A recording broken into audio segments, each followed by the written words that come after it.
I'm your not-so-usual host, Joe Jinks, and today my guest, the lovable Wookie? Oh, now I gotta get through a script.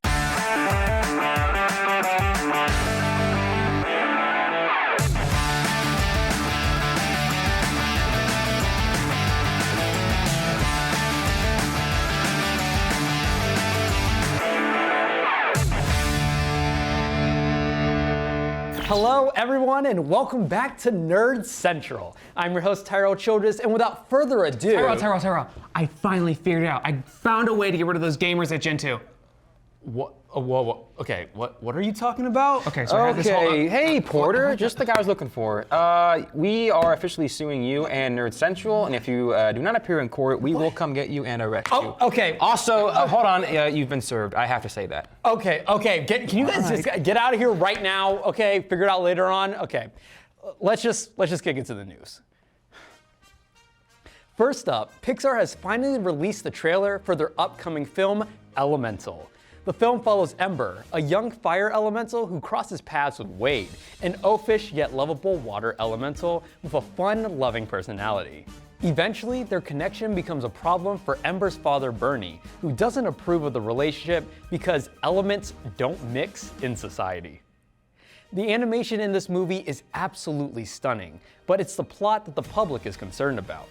The film admittedly has a pretty out there idea. A family movie rom-com based around the topic of what seems to be an interracial relationship needs to be handled with a lot of care and attention for it to not come off cliche or insensitive. Elements cannot mix! But if any production team has the ability to pull this off, it's Pixar. Worried or not, we'll get a chance to see how it turns out when Elemental hits the big screen June 16th, 2023. That's right, as Disney continues turning classic films into live-action remakes, the announcement of the cast for the live-action Lilo and Stitch finally comes to light. Disney announced that Lilo will be played by newcomer Maya Kealoha to better represent Samoan culture. She will also star with other celebrities such as Zach Galifianakis, playing Agent Pleaky. And in case you were wondering, Stitch will be a CGI recreation of the classic character. So who knows how that will come out, but as long as it looks better than this, I think we'll be okay. And last for today, the Marvel Cinematic Universe has been gearing up to change the narrative from the established Avengers to an even larger universe. And all of that comes to a head as Marvel officially announces the release date for their upcoming show, Secret Invasion. What we know as of now is the show stars Samuel L. Jackson as Nick Fury and Ben Mendelsohn as the Skrull Talos. And that's about it. A few minor characters are also hinted at, but it seems like Marvel has preferred to keep most information about future projects, well, for a lack of a better word, secret. Regardless of the reason, us at Nerd Central are excited to see Secret Invasion when it premieres on Disney Plus on June 21st, 2023. That's all we've got for news, but stick around as we check out the best revenge dresses on Rumor Has It with Libby and anime manga recommendations on Anime Stitch with Olivia. Take it away. Revenge is a dish best served cold, but some like to serve it hot. Join me this week on Rumor Has It to discuss my top 5 favorite and most iconic revenge dresses. Welcome back to Rumor Has It. I'm your host, Libby EHLERS.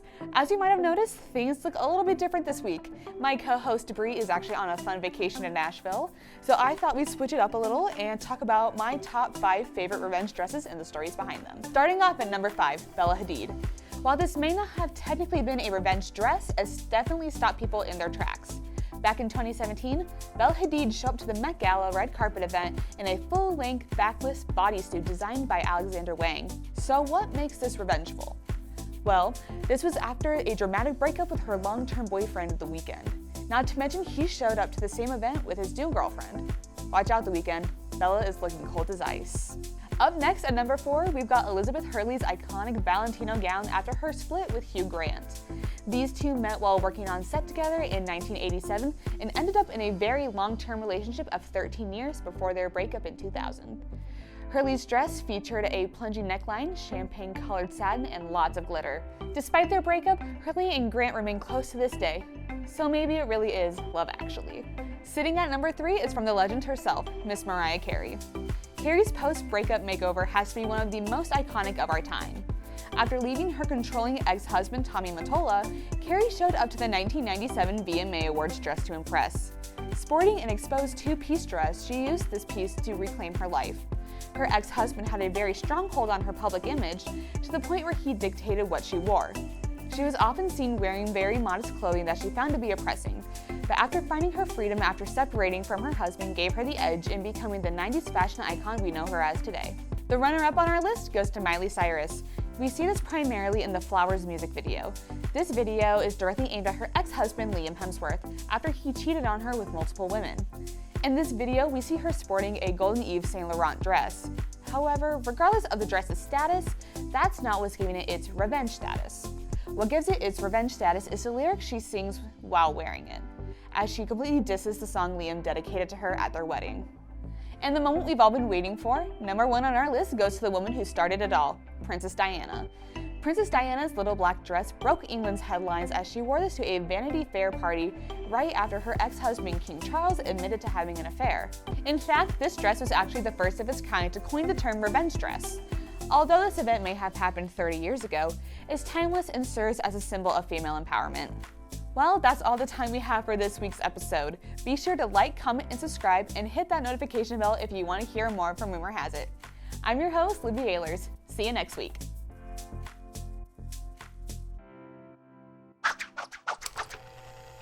Hello one and all, and welcome to Anime Stitch. I'm your host, Olivia Williams, here to talk about anything anime, from the classics to the brand new and anywhere in between. This week, I wanted to talk about animes and how they got started through mangas. Now, mangas are similar to American comics in that they are stories that are told through pictures, and today I'm going to be talking about my favorite ones. Let's get started. The first one I wanted to talk about is none other than Spy Family.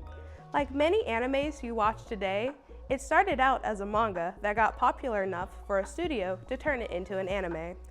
Spy Family was published in 2019 by Shonen Jump Plus and was turned into an anime April of 2022. Spy Family is all about the undercover spy known as Twilight, who is given a mission to get into a highly secured private school. And the only way he does this is by getting married to Yor and adopting a child named Anya to get into the private school. The only issue is Yor and Anya have a huge secret of their own, and it's the goal for the family to stay together and not blow their cover. Now, I was super excited when Spy Family came out because it looked so interesting. I loved the character development between the family because in the beginning of the series, Twilight, or Lloyd, was so focused on getting his mission done, he didn't focus on anything else. But as the series goes on, Lloyd starts developing feelings for his new family, and it's just such a sweet moment to watch a family actually become a family. Another manga that was turned into an anime that I really like is My Hero Academia. My Hero Academia was published by Shonen Jump in 2014 and was turned into an anime in 2016. This anime is about a world where almost everyone has powers called a quirk, and they can be anything, from flight to the control of certain elements to taking forms of different animals as well. And this is where you meet Deku, one of the few people in the population who was born without a quirk, but was given the opportunity and was given a quirk by his favorite hero. And now he's in one of the best schools to become a hero, and it's all about his adventure to becoming one of the next best heroes. Now, this anime has been one of my favorites for a long time. I love watching the characters grow and get stronger at using their quirks, and to see that some of the heroes and villains aren't as different as they think they are. That's all the time I have for you for this week on Anime Stitch. I hope one of these animes caught your attention and maybe you'll give them a try, or you'll go read the mangas. But I'm your host, Olivia Williams, and I will see you next week. Bye-bye! I don't understand. We can't afford any of this. You know those ads, like the Better Call Jason ads? Yeah. That would help a lot right now, like actually. Yeah, we just need to get them, I guess. Just call Jason. We'll be right back after the break.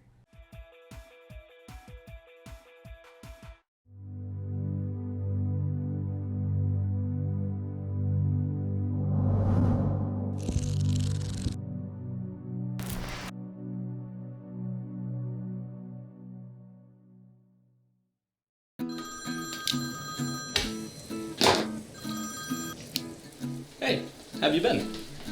Oh, nothing much. Yeah, I'd love to chat soon. I've just been really busy recently. Yeah, I could probably squeeze you in. Let me check.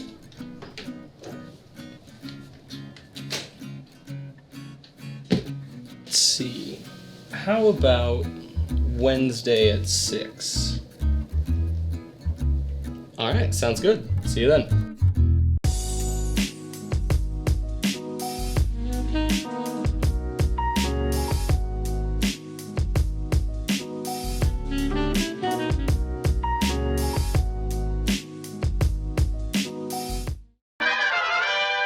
So if you see Article 1 right here, there's an easy loop around. We'll just get a fake defendant, and I'll slip some money to the judge. I'll need your signature right here. I can do that. I need some money, attorney. TYRELL can cover that. Privilege too. He's going to cover that. Can you guys literally do this anywhere else? You can't rush perfection. Do you know who I am? Do you know You how much are I get paid? literally I a am knockoff of What Better did you Call just Saul. say? Nothing. Up next, we have the inside scoop of Alex Warren of Jessica on where it all began, and a surprise-packed reporter with an interesting look on the world of cars. Let's take a look. Hello everyone, I am your host Jessica Dobbs, and welcome to Where It All Began. Celebrities come from around the world and start from different backstories. So today, I'm going to be talking about a YouTuber and TikToker that started with nothing, Alex Warren. Alex Warren is not a commonly known content creator. He actually did not know what he wanted to do with his life or where would it bring him today. Here's a little backstory into his past. This will help later on. Alex Warren had a troubled childhood. His father passed away from kidney cancer when he was 9 years old. With the stress of raising 4 children and managing multiple investment properties weighing heavily on Alex's mother, she fell into a deeper violent alcoholism, taking her frustrations out on Alex in a vicious cycle of physical and mental abuse. Tensions boiled over to the point where she finally kicked him out at the age of 17. Between short spells of couch surfing, he lived in his car for nearly 6 months. Anyways, we're here to talk about the happy memories, not the bad ones. Warren started to get popular in 2019 on TikTok with his now fiance Kovar Anon. He started a creator group and co-owned The Hype House with Thomas Pedrove in 2019. The Hype House brought in many creators around the platform, including Charlie and Dixie D'Amelio, Addison Rae, and Chase Hudson. The purpose was to jumpstart young creators' careers with the help of his peers. Warren's TikTok followers blew up to 15.7 million followers and has 1.9 million followers on Instagram. He also continued to post on his YouTube daily with his friends, which earned to 2.65 million subscribers. 2 years later, Alex and Kovar left the Hype House in 2021. There was no feud between the creators. He just wanted to move on to new adventures. His popularity has opened new things for the content creator, which led him to get noticed by record labels. And he officially signed with Atlantic Records in 2021. Warren has stated that he has many inspirations from music artists like Lewis Capaldi, Shawn Mendes, and Justin Bieber, which encouraged him to keep singing. His first single, One More I Love You, reached 4.6 million views on YouTube, which gained him a rise to stardom. His music career did not stop there. He started to release new music. Some of his singles are Headlights, Chasing Shadows, and Remember Me Happy. He promoted his music specifically on TikTok, and it reached over 5 million listens on the app itself.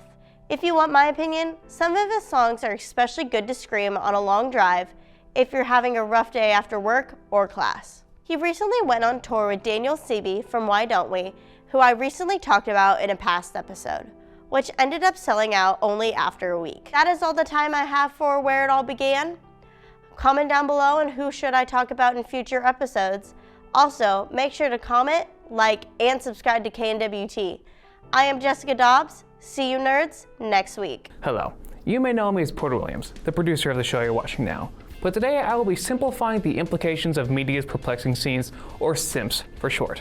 Let's get started. Today's subject will be Cars. The Pixar franchise started all the way back in 2006, directed and written by John Lasseter and crew. Cars sees anthropomorphic cars living out their lives not too dissimilar from our own. There's just one problem with that. Humans are f***ed up. Let's begin with the first movie, and right off the bat, we have to ask, what are inside the cars?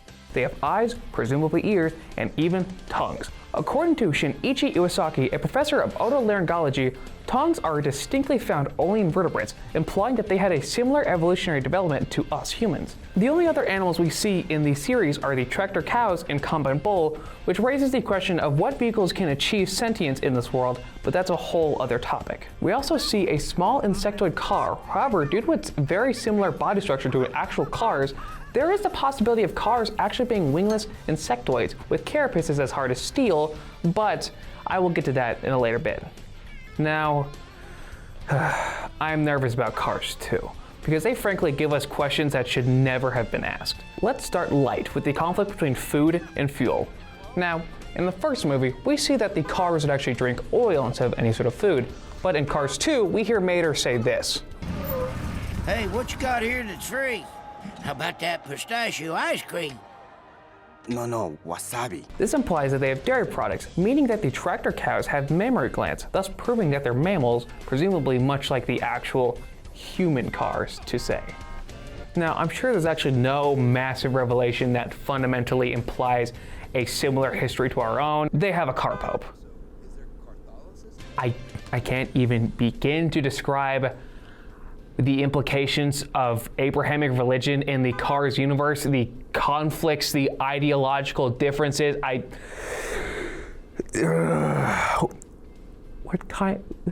What kind of car was Jesus? Moving on from that, we have the third and final movie, and it's just a passing of the torch movie. Nothing wrong with that, feels kind of like the Creed movies, right? Well, except for the eugenics. Yeah, if Jackson Storm is a part of a new generation of high-tech cars, then that implies that cars, or at least the car racing industry, is modifying cars' genetics in order to make a superior car to others. While we're on the topic of evil industries, let's talk about class structure. Could Geppetto become a race car? Does Luigi have to be a service car? Could a race car be like a barista at a coffee shop? What even are these films? Lasser, you've ruined my life! That's it, SIMPS is canceled. Goodbye. Okay, so is Nerd Central gonna be okay then? Nerd Central is gonna be okay, but this lawsuit is coming after Porter. And with all the evidence stacked against him, I'm afraid I'm not gonna be much help. Well, he can't be arrested. Then what's gonna happen to the show? What? Hey guys, is everything okay? Yeah, I'm building the case right now. Sweet, I'm gonna go get ready for What's the Nerd. He's screwed.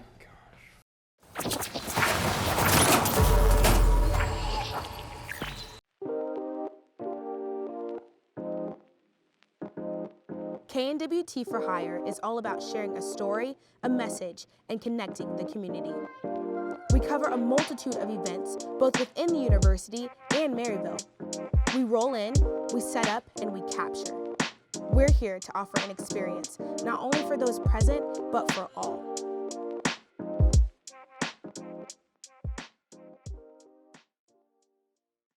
This week on Channel 8 News, we look at Sexual Assault Awareness Month, the election results, construction updates, and more. For the stories that matter to you, watch new episodes of Channel 8 News at 9 a.m. every Monday on our YouTube page at KNWT TV.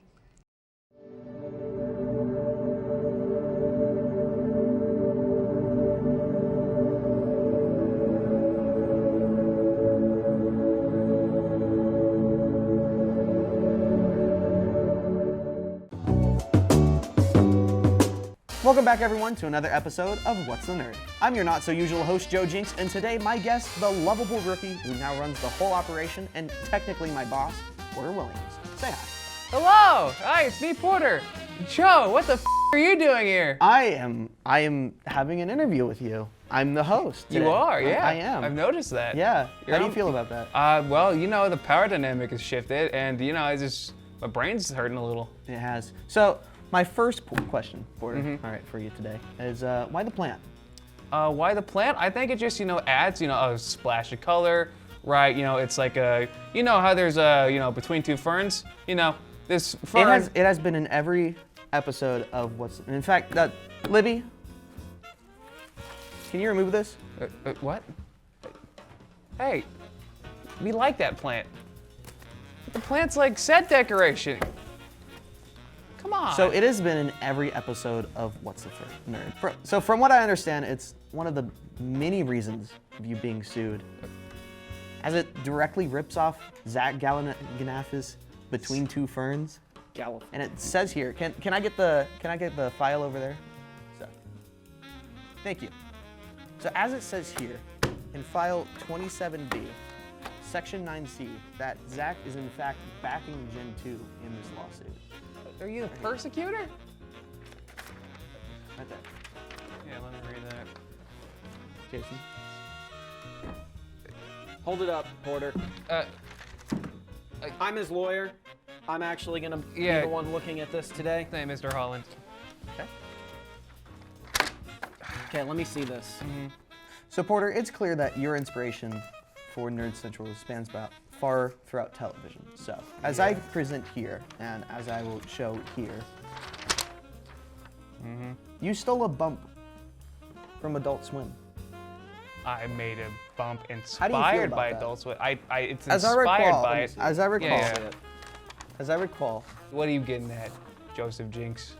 well, Adult Swim is also backing Gen 2 in their lawsuit against you. Thank God Tyrell's paying for the lawyer. Porter, you threaten gamers a lot. I sure do. On multiple shows. Yeah. Here is all of the outstanding evidence against you. Don't admit, no, he didn't say that. That was not on the record. You have said that you have wanted to fight Lauren in the parking lot. She's a proud warrior. That you would rid all of the gamers on Gen 2 and take over their show. And then take over the world after that, if I presume. Yes. What are other examples that you have? All right, yeah, so basically, you know, No. like, hey, Don't say this stuff. Shut up. All right, this is a warrior culture thing, all right? Yeah, so basically, you know, it's like, yeah, that parking lot out there, like that, I want that to be the final battleground between me and Lauren. And it's going to be a, you know, fight battle royale sort of situation. And we're just gonna fight, you know, to the last breath, right? Whoever gets knocked down first. So remember, right, KO. You've been contemplating this for a while. Correct. Ever since you played Mortal Kombat? Yes. On Gen 2? Yes, where I mollywopped Lauren. So what has it been like being a producer of the show? Well, it was daunting, right? You know, Paige had just been producer for like those last 2 semesters when I was a freshman, and you know, I saw her as just like this like monument, like what to be. You know, she'd get like all like this praise and stuff. So like I got to be like her. So you know, first season I'm doing it. Every time I'm just like, oh yeah, let's do what Paige did, right? Because she seemed to know what she wanted to do, so let's do what she did. So I started off with the game show. I did like it. I love my crew. My crew is always the best. The crew is always the best part about Nerd Central, in my opinion. So you know, I tried that, but you know, like writing game shows every week it's hard, right? You know, but I had Tyrell to help me with scripting. I had all my lovely crew who were just like helped me out so much. I learned so much from my crew, from my peers, from, you know, Will. It's all just been like such an inspiration. And then this semester, right, or it's like, you know, this season of Nerd Central, this is where I felt like I really grew into my own. I learned so much more. I found, you know, like a system that I liked. I really loved doing, you know, What's the Nerd? I feel like it's better for like my sort of like form of content where like I want to like have more people on and like have more fun with that. And, you know, like, you know, talk about nerdy interests. I was like, kind of the lesson that like I've just learned from doing this is like, just find what you are passionate about and just enjoy what you're doing with this. And I really have like just found where I'm at thanks to KNWT and Nerd Central as a whole. Well, we are very proud of you, Porter, and we are really excited to see what you have next. However, the police are here as we speak. Why? You don't. It's just. Producer of Nerd Central, you have committed heinous crimes against Gen 2 and her people. What say you for your defense? What? I swear, I'm sorry. Hey! What's the meaning of this? Put your hands up. What do you mean? What? I just said it. Lawyer. I don't care who you are. Porter, don't say anything. Don't resist arrest. If you do, I charge more, but I'll defend you in that too. Just Thank you're my lawyer. Thank you for joining this episode of Nerd Central. I gotta call hit that like, you gotta call. Subscribe. Remember, the elites are scared of class solidarity. Have a good night. In the back, so it's like we're getting a load of this guy. Yeah, get a load of this guy. Get a load of this guy. Get a load of this fish. Can you believe Look this at guy? this fish. Look at that fish. Look at the fish back there. Look at that freaking fish. Look at him. There's definitely no fish right there. They probably, you know. I don't see a fish.